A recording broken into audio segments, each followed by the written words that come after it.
Oh, Dane is couchless. There he is. Yeah, sorry, I'm trying to. No, no problem. No problem. You joined a bit early, but that's okay. All right. So I did not bring my ear device. So I'm going to try to position the computer so that even if I walk around, you can hear me. Okay, So- sounds good. Okay. All right. Let's see. Oh.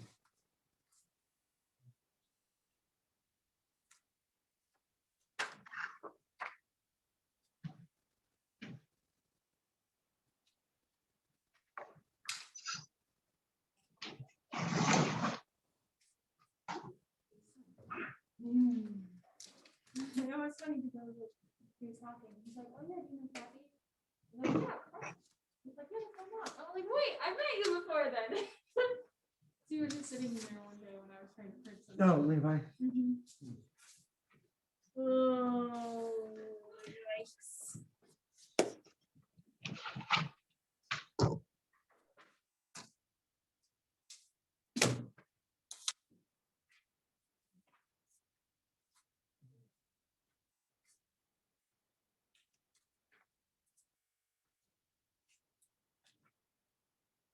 Okay. Well, it was a bit of a tough weekend for me. My quizzers got hammered. Oh no. Yeah, it's Gospel of John is not easy. There's these long, long sermons and it's or discourses, I guess you could call them. And yeah, no, they're not. And John's got this annoying habit of Jesus says something, then he repeats himself, but he changes it a little bit. And it's easy to get them mixed up. It just, yeah. So I said, guys, yeah, no, it goes. I was at church yesterday and Matt was telling me, he's like, it's super funny to me because since you talked to him and I talked to him, you're like, there's this weird like triangle of information. Yeah.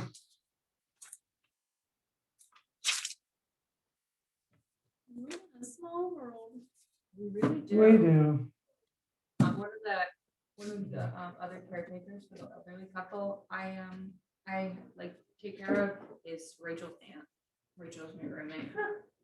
Interesting. She's like, do you know Rachel Foster? I was like, I lived with her for a year. Yes, I know her. No, that's the thing that would be very fascinating if you work for Greg's company, because what he does is he does the development of an app for a caretaking. What?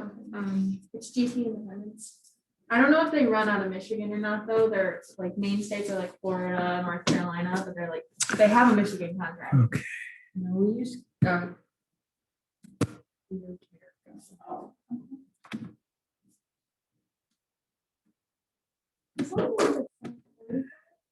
Hey, Dane, is your wife school in or are they online? The entire program's online that she's doing. So she's working from home. No, I tested negative, but the school is making me do the full quarantine. So she's still in person at the school in Ann Arbor. Oh, she's in Ann Arbor. Yeah. Oh, goodness. Okay. So she's all right. She's far away. Yeah. It's like click your heels, no place like home, far away. Yeah, she teaches like 30, it's like 30 minutes. It's just it's like outside a little bit. Okay. That's Yeah. long drive to do every day. Yeah. Okay, I'm gonna record both Audible and by Zoom in the hopes that at least one of them works well. So Zoom, of course, will have video and it won't have, Zoom does funny things sometimes. Yeah. Okay, we're gonna go ahead and get started then. Let's have a word of prayer, then we'll get started. Lord, it's cold out there, so we pray you'd help us live wisely, bundle up, and not slip and fall because it's slippery too. Thank you for our students. Thank you, softball gets to practice again. Thank you that only one of them tested positive. Help those who are coming off quarantine to continue to be smart about it, and pray for our baseball team too, as those guys come off quarantine eventually, and soccer too. I don't know how many people were positive for soccer, but help them be smart about it. And Lord, it's a bit of a rush now against the variants of concern. So we pray more vaccine gets into arms. In Jesus' name, amen. I read a statistic this weekend that said, I don't know if this is reliable, 45% of Americans say they won't take the vaccine. It's lower than that, it's like 30 something.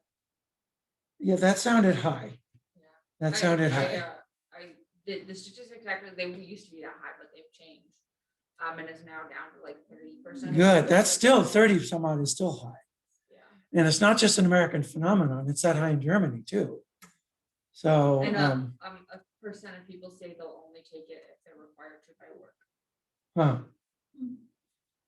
So Well, hey, if I get a call, I'm there. But I've been trying to get it. Yeah, do you guys know when you guys can?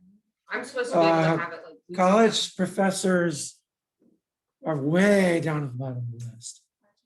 So I'm probably looking at June or August, frankly.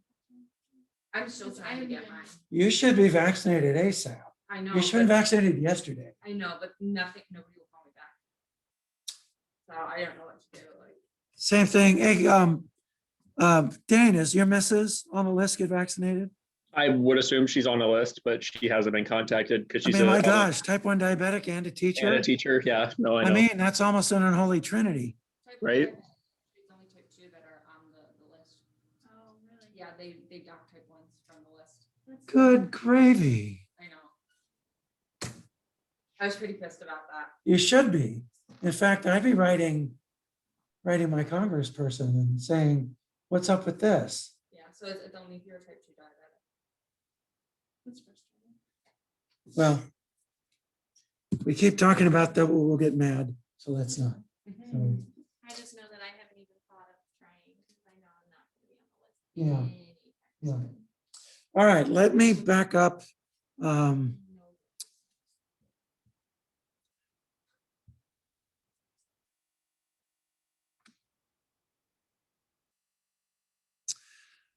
All right, so remember.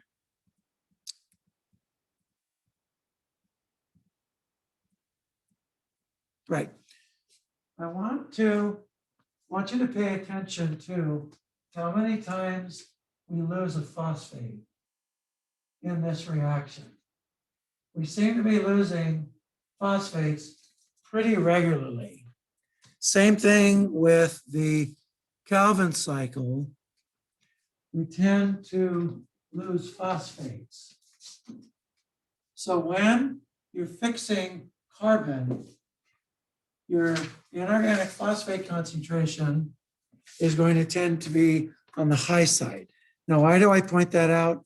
I point that out because that'll be important from a regulatory perspective here pretty soon. So remember, we have this threefold mode of regulation. One of which has to do with the pH optimum of these enzymes, because photosynthesis pumps hydrogen ions into the thylakoid lumen.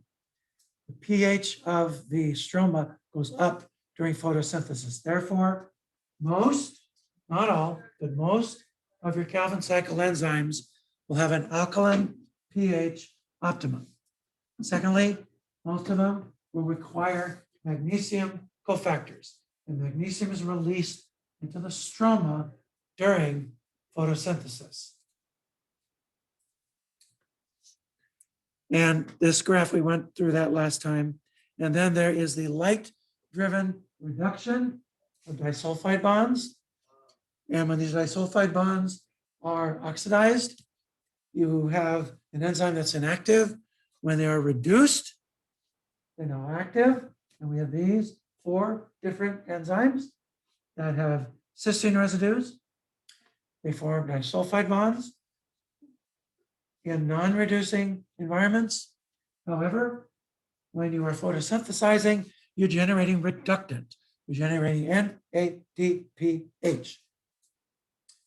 That NADPH will reduce these disulfide bonds and these enzymes will be active. And we saw that this was through a ferredoxin, thioredoxin system that will keep those enzymes reduced. While they're reduced, those enzymes are active. When are they reduced? When the lights are on. I'm getting distracted by people Yeah, walking that's in the fine. hallway. Thank you. It's too much to focus on.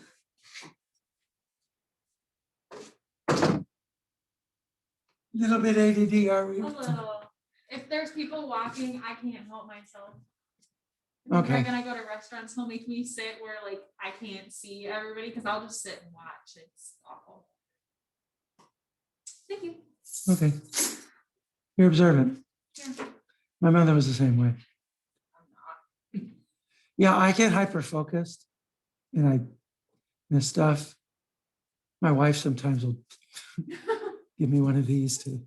Oh yeah, I'm the same way. My parents, like, we literally were having that conversation. Have you read Gulliver's Travels by Jonathan Swift? There's a place he goes on a floating island, and these people are so obsessed with mathematics that they will walk off the edge. So they have a servant that serves as what's called a flapper, who flaps them in the face when they're about to walk off the edge. I really, Yeah, I need a flapper. So anyway, now, so the flow of triose phosphates is regulated because you must use 83% of them to regenerate ribulose 1,5 bisphosphate. Therefore, your phosphate flow is very important. If you don't have enough phosphate, you cannot regenerate ribulose 1,5 bisphosphate. So this cycle here, as we see, uses this phosphate, triose phosphate antiporter. It will exchange a negatively charged inorganic phosphate for a negatively charged triose phosphate. Here, it's phosphate, inorganic phosphate, and dihydroxyacetone phosphate. Here is 3-phosphoglycerate and inorganic phosphate, one coming in, this going out. So phosphate is generated by Calvin cycle. That's not an issue. The issue is making sure you have enough phosphate in the stroma in order to keep this going. This cycle here, where you keep essentially generating 3-phosphoglycerate and then dihydroxyacetone phosphate via these two events here, and then you move the dihydroxyacetone phosphate. What does this do? Just make sure you have reductant and ATP in the cytosol, because gluconeogenesis requires reductant and ATP, but you're generating reductant and ATP in the chloroplast. And these molecules can't breach the inner chloroplast membrane. So what do? You phosphorylate, and then you reduce inorganic molecules, ship them to the cytosol. The reductant and their high energy phosphates are unloaded on these molecules. Then you bring it back, the 3-phosphoglycerate back in, you load them back up, send them back out. This very, very important cycle shows you how you're going to get the reductant and the ATP that you make in the stroma and the chloroplast, stroma of the chloroplast, back out into the cytosol, where it is so desperately needed.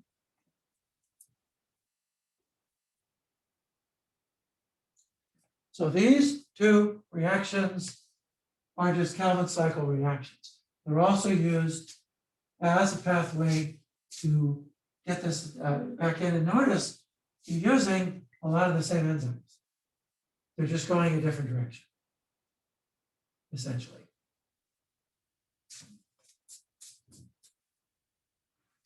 So you have isozymes that are found in the stroma. Isozymes are those same enzymes that are found in the cytosol. So if you don't have enough triose phosphate being converted to starch or sucrose, then the chloroplast doesn't have enough phosphate. So how do you control that flow?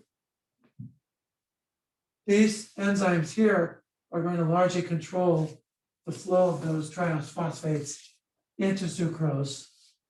And these therefore are rather critical regulatory guideposts for this whole process. So fructose 1,6-bisphosphatase, again, gluconeogenic enzyme, and then a pyrophosphate dependent phosphofructokinase. This is an enzyme you find in plants and you find in bacteria. I think some invertebrates have this too. I have to check it. Mammals don't. Mammals don't. Both of them are just the. Both of these. Both of these are important regulators for the flow of triose phosphates into starch or sucrose. Or, okay, yeah, that's 6%. Right. All right, so your fructose 2,6-bisphosphate will regulate fructose 1,6-bisphosphatase negatively, but it regulates pyrophosphate dependent phosphofructokinase positively. It's nice to see that all these enzymes have, or all these compounds have more than one function. Yeah, and in plants, fructose 2,6-bisphosphate is regulated by the rates of photosynthesis. So notice in plants, you have a similar mode of regulation, that is fructose 2,6-bisphosphate, but the concentration of fructose 2,6-bisphosphate, its regulation is different. Namely, it's regulated by rates of photosynthesis. So here's how this goes in plants. So we start up here with active photosynthesis. We make these triose phosphates, 3-phosphoglycerate and dihydroxyacetone phosphate. In the dark, when there's no photosynthesis, you have phosphate. That phosphate is not being incorporated into ATP, so you have more phosphate. In photosynthesis, that phosphate is being incorporated into ATP, and because you're fixing carbon, you're making triose phosphate molecules. Phosphate concentration, therefore, is at a premium. Phosphate is an activator of phosphofructokinase 2, which makes fructose 2,6-bisphosphate. Triose phosphates that are made during Kalman cycle inhibit phosphofructokinase 2.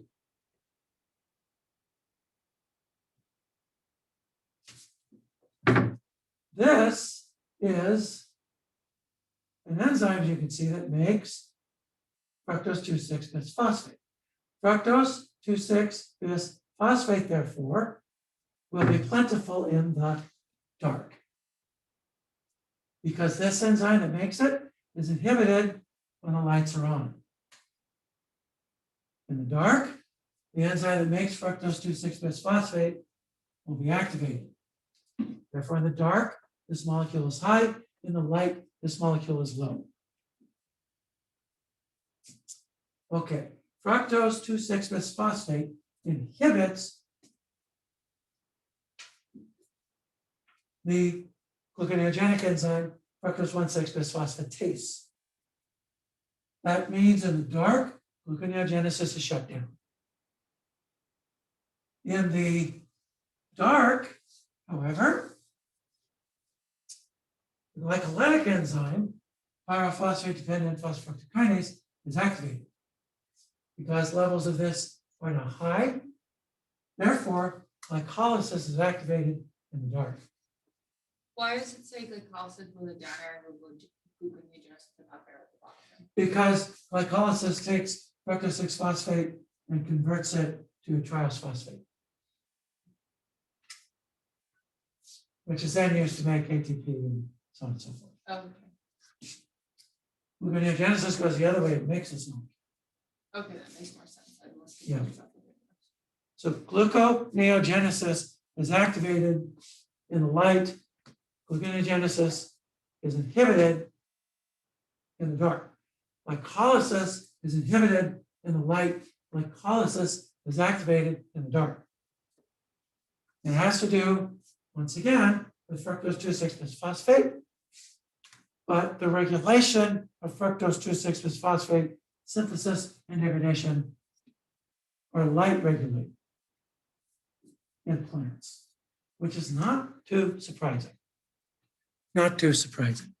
I just want to make sure I wrote this down right. Gluconeogenesis is active in light, glycolysis is active in dark. Right. Okay. Right. In the dark, you degrade starch glycolytically for energy. In the light, you're making starch as a reserve. That reserve is for when the lights are off.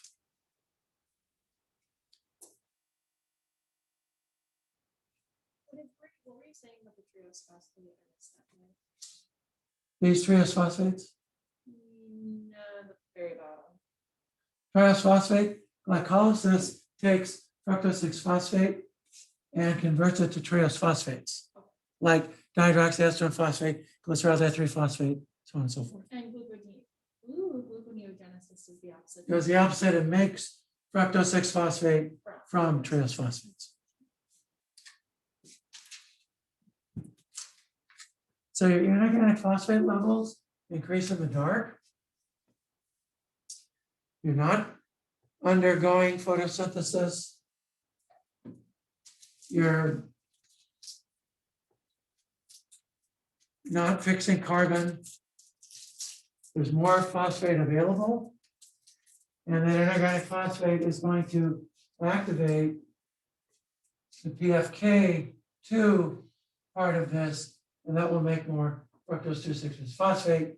That'll activate the glycolytic enzyme, pyrophosphate dependent phosphofructokinase 1, and that will inhibit the gluconeogenic enzyme fructose 1,6-bisphosphatase. Therefore, in the dark, you've increased phosphate increases fructose 2,6-bisphosphate, and that inhibits gluconeogenesis and activates glycolysis in the dark. Glycolysis, therefore, increases in the dark. So the dark promotes glycolysis. It discourages synthesis of sucrose and discourages synthesis of starch.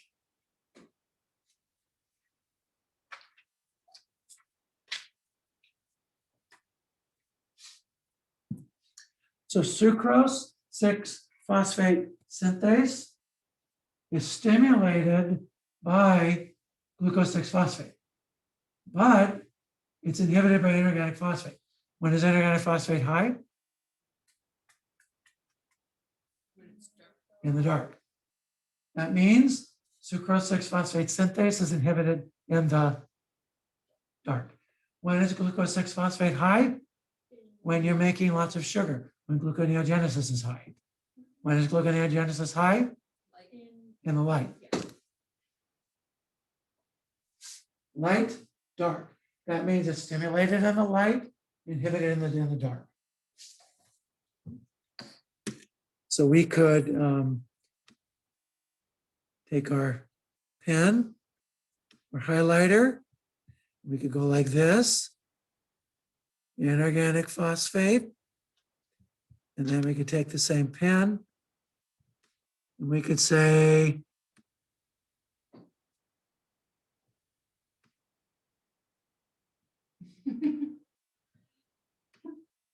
this is hard to do with a mouse pad. Beautiful. Dark. And then we could go highlighter and do this one. Oops.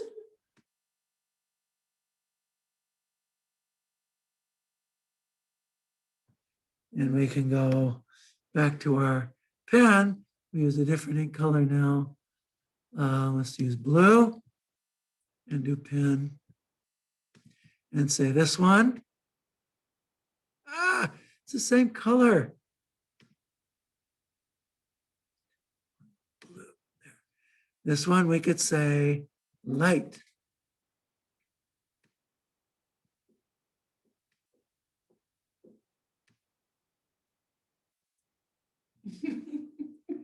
Rough enough time writing with a good up there. It's stimulated, sucrose is stimulated in the light, inhibited in the dark. Yep, sucrose synthase, 6 synthase, and this is illustrated here. The synthase is phosphorylated in the dark. The phosphorylated form is less active. As we can see, the inorganic phosphate is going to inhibit the phosphatase that takes the phosphate off. It's dephosphorylated in the light. And the glucose 6-phosphate will inhibit the kinase. The sucrose SPS is glucose 6-phosphate kinase. Glucose 6-phosphate synthase kinase, SPS kinase. That's inhibited by glucose 6-phosphate.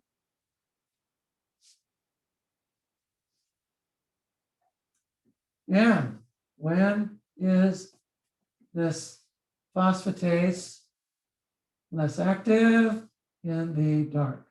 When is this kinase less active? In the light.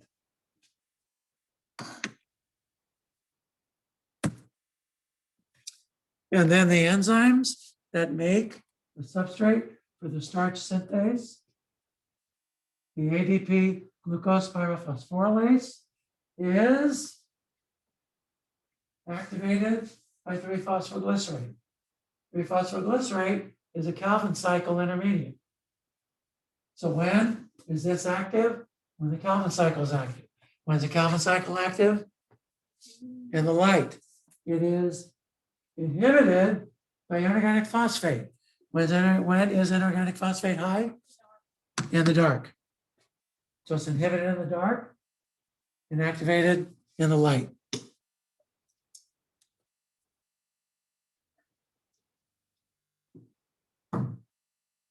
would be kind of smart to like write out light and dark and list everything that happens in the light and everything happens in the dark. Would it be possible to do that? Well, yeah, but would that also be helpful then to know? Yeah.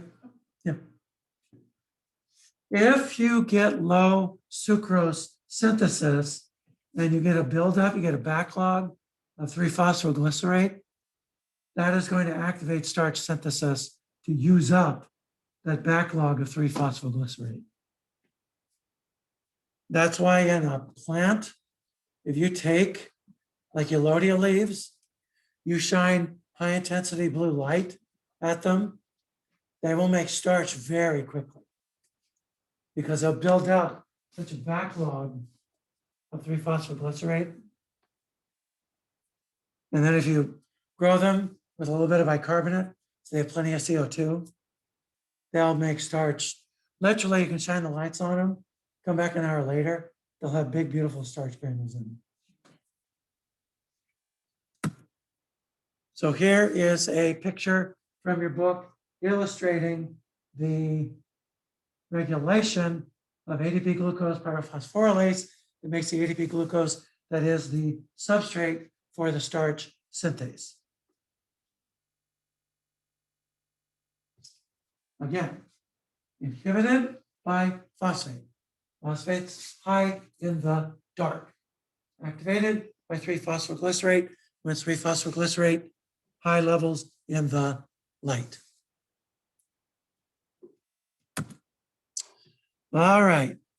Now plants have a problem on top of not being able to move very fast. But those plants have an enzyme that they depend on.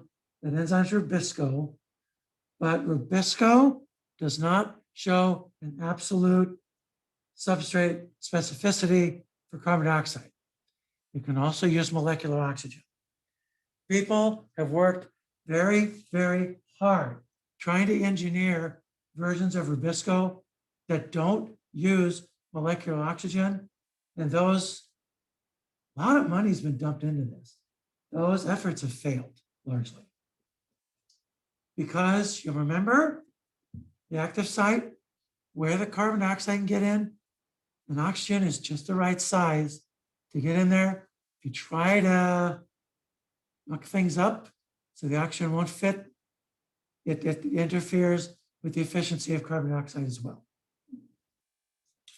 So what happens if you get molecular oxygen in there? You're going to make 3-phosphoglycerate and phosphoglycolate. Phosphoglycolate. And here essentially is that reaction. Sorry? Does the cell have a use for phosphoglycerate? Yeah, but it's going to be very roundabout. And the cell is going to waste a lot of time and money being ATP, to deal with it. That's why plants,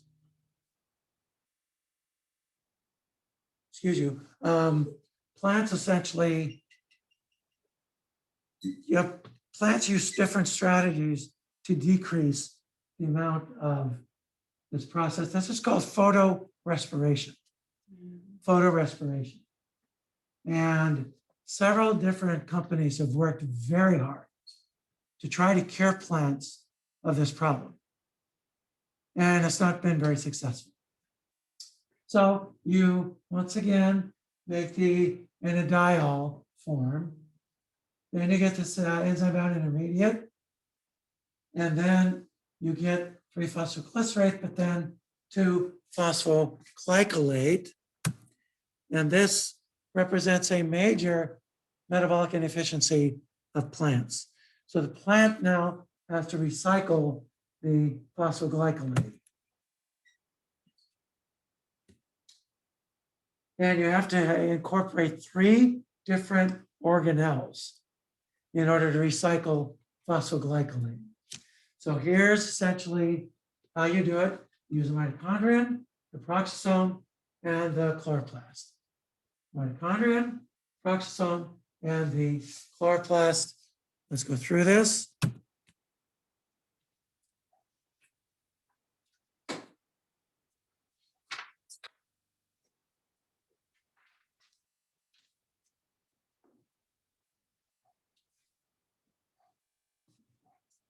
All right, so you first have a phosphoglycolate phosphatase that is going to relieve the phosphoglycolate of its phosphate. You must do that, or you cannot transport it from the chloroplast to the peroxisome.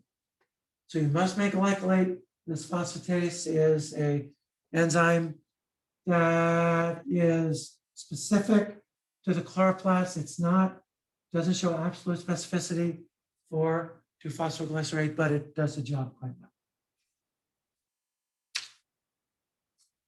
well. Okay, then you transport it. There's a transporter. It's not a triose phosphate, so you have to have a transporter just for glycolate, and you do.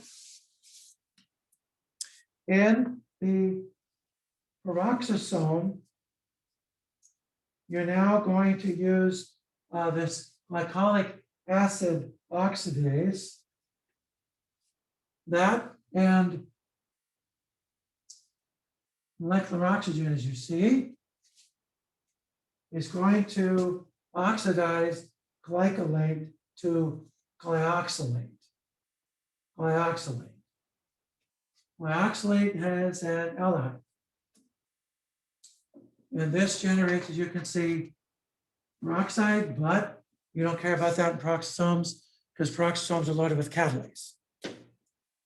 Catalase will convert this to molecular oxygen and water. No big deal. Glyoxylate now can accept a amino group from serine. That'll convert it to glycine. Glycine is easily transported to the mitochondrion because both the peroxisome and the mitochondrion have a glycine transporter. In the mitochondrion, you have this enzyme called glycine decarboxylase. You'll make reductant through this. That's fine because mitochondrion can oxidize that reductant just fine. And then 2 glycines, you'll make a CO2 and you're going to make serine. So these 2 glycines come together, you get reductant, you get an amino group, you make ammonium, that's fine. You can make glutamate or glutamine or aspartate or something like that with this. That's not a big deal. Make serine. Serine goes back to the peroxisome. There's a serine transporter, not a big deal.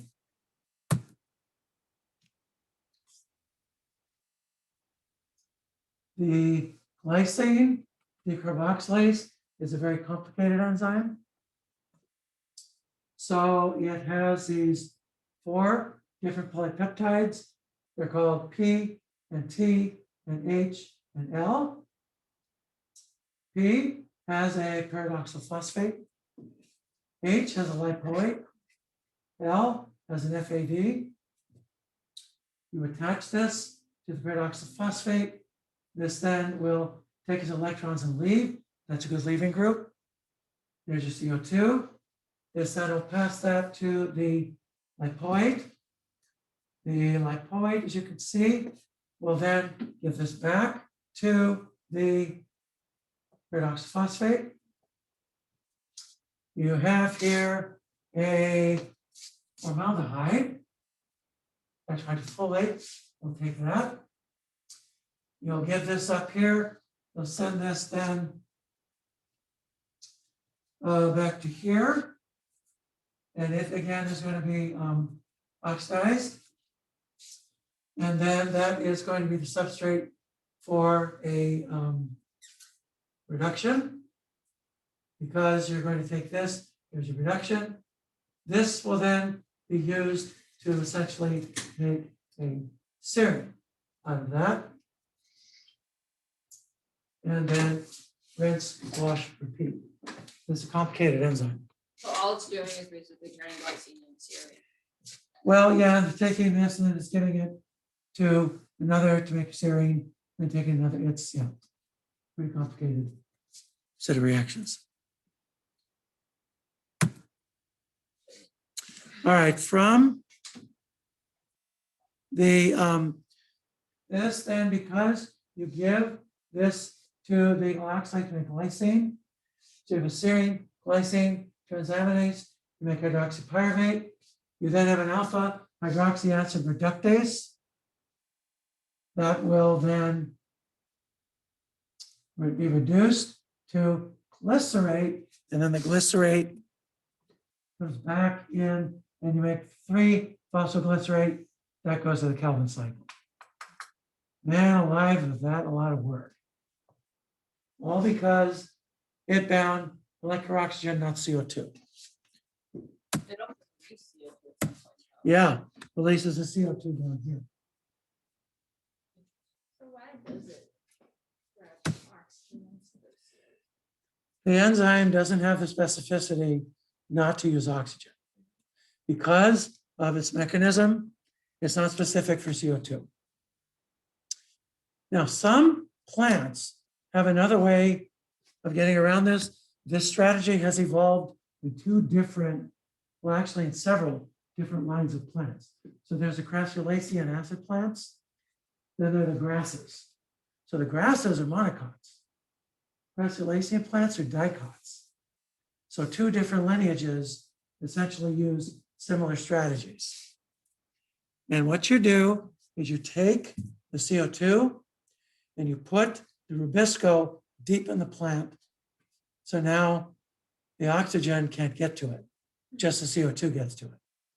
Here's how they do it. This is how plants, grasses do it. This is why the weeds will outgrow your roses, because they're C4 plants. So they're inherently more efficient at carbon usage. than your flowers. All right, so the CO2 in the air is converted to bicarbonate. This is common. This is non-enzymatic. This then is a substrate for phosphoryl pyruvate carboxylase, which is found in the mesophyll cell that makes oxaloacetate from phosphoryl pyruvate. Oxaloacetate, you turn to malate, malate dehydrogenase. There is a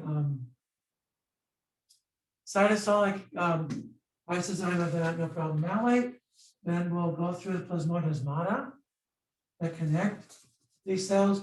You now go to the bundle sheath cell. The bundle sheath cell. And this cell has malic enzyme. Converts malate to pyruvate. Pyruvate goes back and then gets converted to phosphonylpyruvate by a plant-specific enzyme called pyruvate phosphate dikinase. This CO2 is now given to rubisco. And now, because this is deep in the plant, the oxygen is all up here. There's very little oxygen down here. This now becomes much more efficient. You recycle phosphonylpyruvate and you rinse, wash, repeat. So do only grasses have the bundle sheath cell, or does everybody? No, other cells do too, but only C4 plants will pass the CO2 to these carbon skeletons. Then the rubisco, instead of being in the mesophyll cell makes ATP via photosynthesis. The CO2 fixation occurs down here in the bundle sheath cell.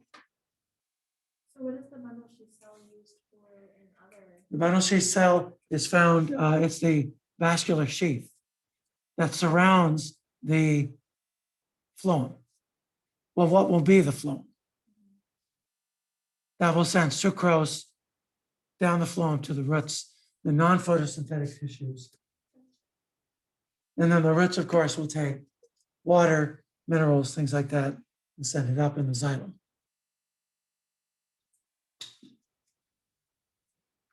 But people tried to like genetically modify the bundle sheath cell of the other plants, but you said that's what kind of fails. But is that the method they can try? Yeah, this is a system. If you try to get this sort of system in more domestic plants, it just doesn't work as well. It's not for lack of trying. Maybe somebody will succeed. Yeah, nobody knows. Nobody knows. All right, so you can see the biochemical shenanigans going on here. And here is a EM picture showing you the plasmodesmata. Remember, when the cell divides, you have ER essentially shared by the two cells. And so when the cell wall is made, you find these little pores in the cell wall, and the ER is connected between the two cells, so small molecules can pass between the two cells. It is the plant version of gap junctions, if you will. And so here's your mesophyll cell with these gorgeous stacked thylakoids. And then here essentially is the bundle sheath cell here connected to the mesophyll cell. And here you can see are your starch granules, which are very electron dense. And we talked about this already, but again, these are because your CO2 comes from 4 carbon compounds, malate. These are called C4 plants. So they fix their carbon by making 4 carbon compounds, oxaloacetate and malate, that shuttles the CO2 to deeper tissues.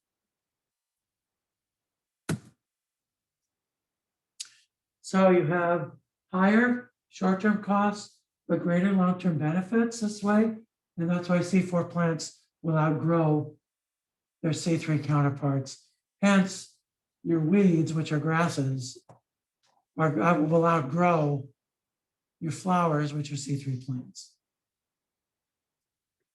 Doesn't if you have domestic animals, they eat so-called bunch grasses, which are just grasses that grow in soft soil, clay soil, things like that. Bunch grasses will grow very quickly. You can graze them on the bunch grasses. They'll graze it down. You move them, have them graze elsewhere. You come back several weeks later, the bunch grasses have largely regrown. And this, when did grasses essentially get their start? During the Ice Age, when the savannas, and that essentially was the selective advantage for the grazing animals with the high enamels that you see in the horse lineage. You start seeing increasing enamel sizes in the crowns because now they're starting to eat these grasses, silicaceous grasses at the time. Also then, to run from predators, you had to elongate the bones to be able to, one, negotiate your way in the grasses, two, to be able to escape predators that you could see over the grasses. That's why the animals got larger. So for the C3 plants, it's not damaging to them that they go through photorespiration. It just means that No, in fact, turns out that photorespiration, these are just some alternative photorespiration pathways that you see in tobacco. So if you take a look essentially at these three alternative pathways, there's one you'll see in red, I think.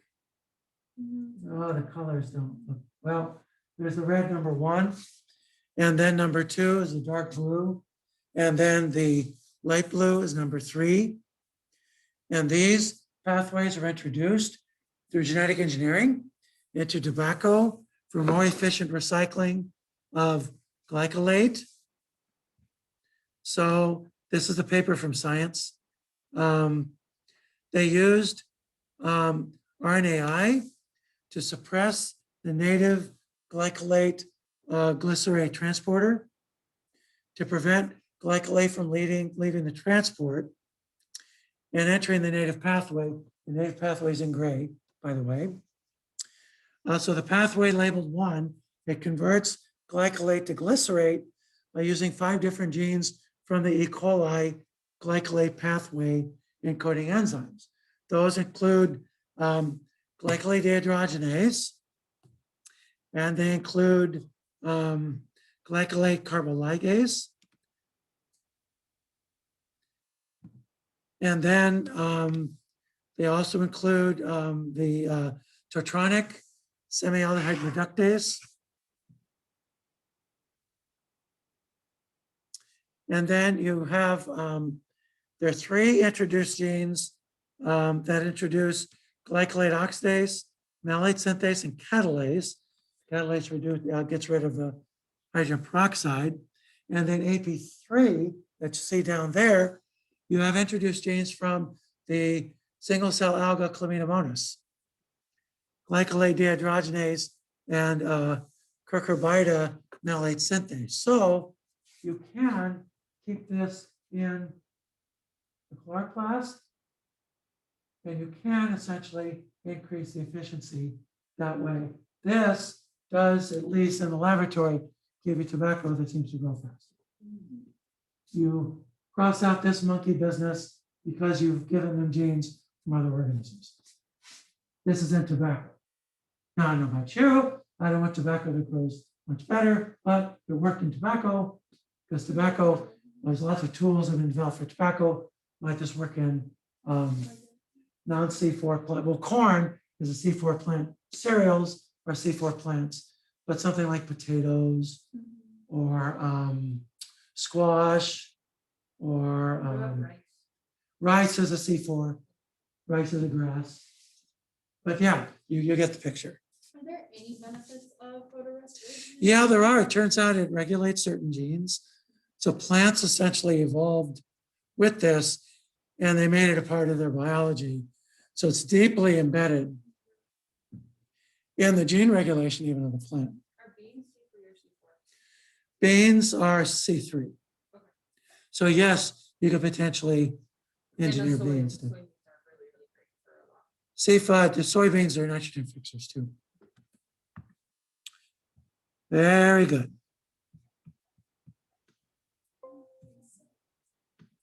Questions on any of that before we move on? Yeah, I see you yawning there. Now, why is it long week? It just started. You'd think, but I work all weekend, so I don't get a break. All right, we'll just get time to, So Mondays are my hardest day. okay, And then well, like, all right. All right, so polymers that you see in the cell walls of plants, bacteria, fungi, those are all made of carbohydrates. So how do you go about making these polymers? That's what this subject is. We'll start with bacteria. Bacterial cell wall synthesis is not simple.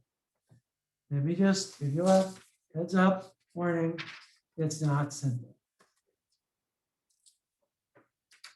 All right, so the polymer is called peptidoglycan.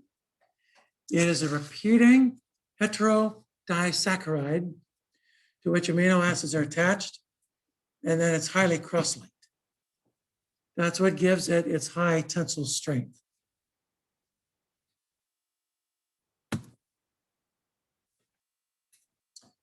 So this heteropolymer includes N-acetyl glucosamine and N-acetyl muramic acid. Both of these are derivatives of glucose. They're linked by a beta 1,4-O glycosidic linkage. Beta 1,4-O glycosidic linkage. So here is a structure of N-acetyl glucosamine.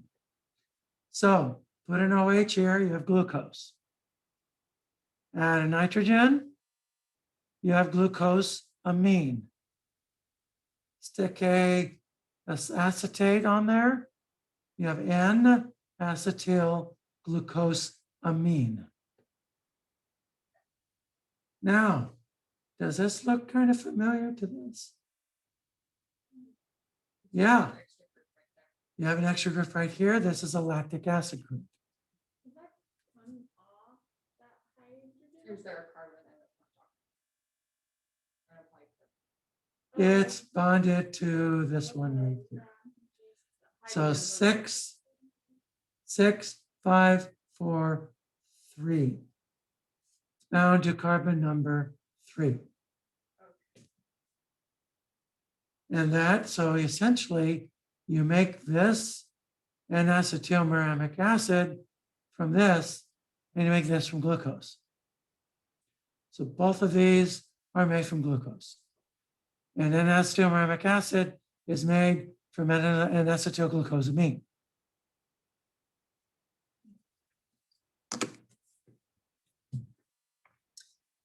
Then to the N-acetyl muramic acid, you attach 4 to 5 amino acids. Initially 5. However, one of them is lost during the linkage of the subunit into the cell wall. So there's 4. Cross-linking gives peptidoglycan its tremendous tensile strength. And the tensile strength of peptidoglycan is respectable. Do the amino acids have to be a specific amino acid, or is it? Yes. Yes, they do. They are.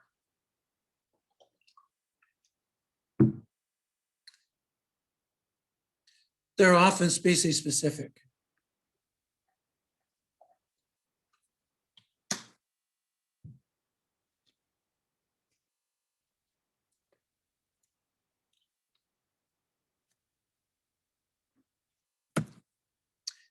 Now, this is a schematic picture from your book of the peptidoglycan structure from Staphylococcus aureus. So Staph aureus is spherical, so it's cockle. It is a thick peptidoglycan wall, very highly, very highly cross-linked and very, very strong. So here are your N-acetyl muramic acid, N-acetyl glucosamine, N-acetyl muramic acid, N-acetyl glucosamine, N-acetyl muramic acid, N-acetyl glucosamine, over and over and over and over and over again. Yeah. Do we have like technology that allows us to see things that small, or is this just like an educated guess of what it'll look like? Well, if you look at the structure of the cell wall with the EM, it is organized into small fibrils. That's known. It is known, the structure of these has been worked out in great detail. Otto Candler, one of the great structural biochemists of the last century, worked out the sequence of many, many cell walls in bacteria. So this is not an educated guess.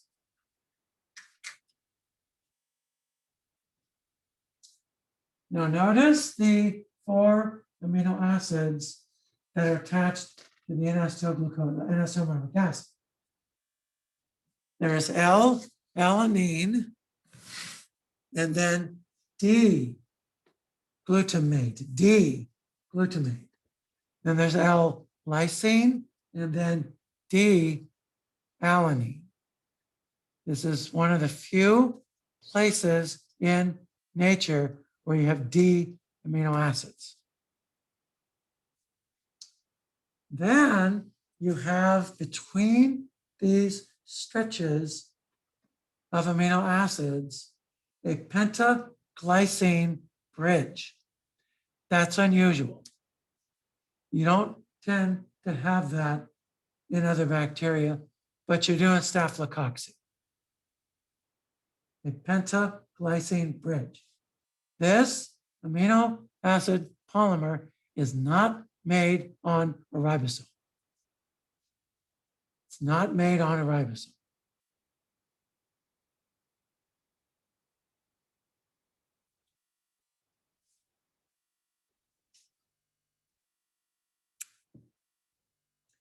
Now, usually you get a bond between amino acid number 3 of one stretch and amino acid number 4 of the other.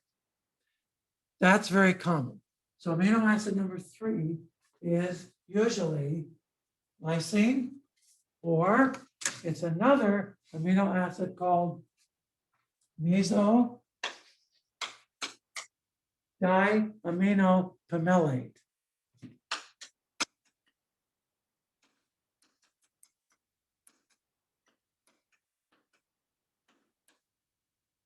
Mesodiaminopamellate is a biosynthetic intermediate in the pathway that makes lysine.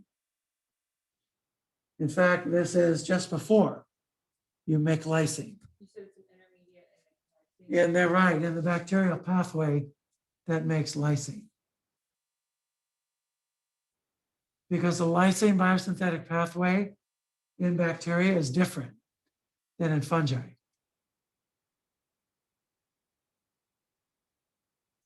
Fungi use the alpha amino adipate pathway. Bacteria use the diaminopamellate pathway, the DAP pathway. You said lysine or glycine? Lysine. So this one and lysine are actually pretty similar. They're just one biochemical step away from lysine. The terminal amino acid is usually an alanine, a D-alanine. There are a few exceptions, but it's usually a D-alanine, usually.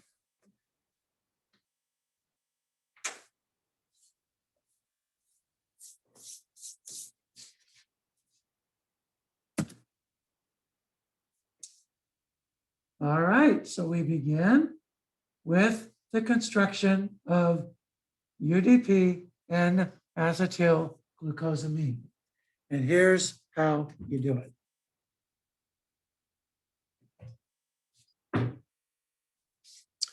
So you start with fructose 6-phosphate. Fructose 6-phosphate. Then you use glutamine, and that will make glucosamine 6-phosphate. Glucosamine 6-phosphate. And this is a glutamine, fructose 6-phosphate, amido transferase.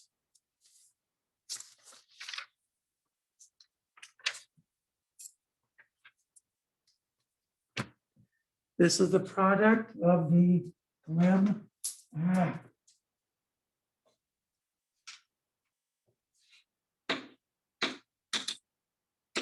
The glim S gene product.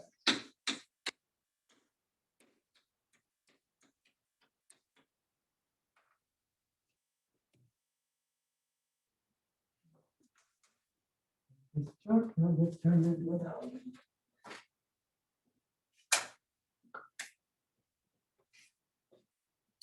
So you make glucosamine 6-phosphate. So already you made glucosamine. Now, acetyl coenzyme A is going to convert glucosamine 6-phosphate to N-acetyl glucosamine 6-phosphate. N-acetyl glucosamine 6-phosphate.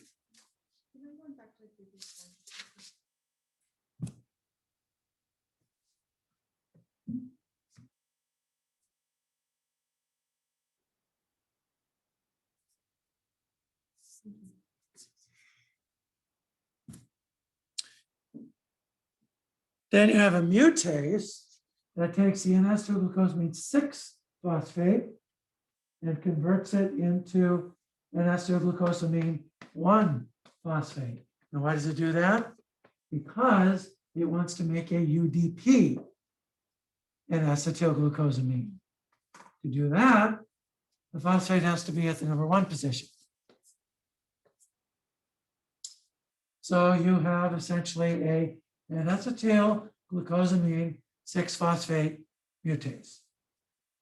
And then you have a N-acetyl glucosamine UDP N-acetyl glucosamine phosphorylase. That will attach, uses UTP, and attaches a UDP carrier at the number 1 position on the N-acetyl glucosamine. And so here is that reaction. You attach the acetate here. The mutase takes phosphate from 6 to 1. Then you now attach the UDP group, and now you're ready to go.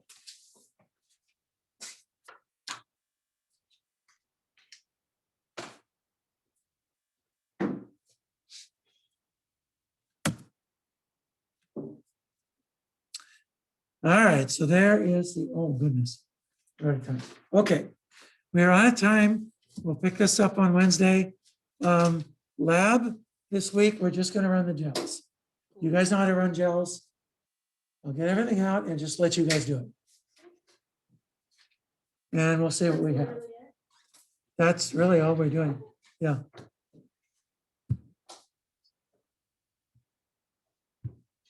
Oh yeah, Dane, just to update you. So we used the Dynabeads kit last time, and we popped our mitochondria. The Dynabead kits worked really well, and we have extracts now. We're going to see how much protein we have on our gels and see what else got pulled down. The only caveat is that we may not have used enough extract. If we didn't, we still have the antibody on the beads. We just go back and do it again.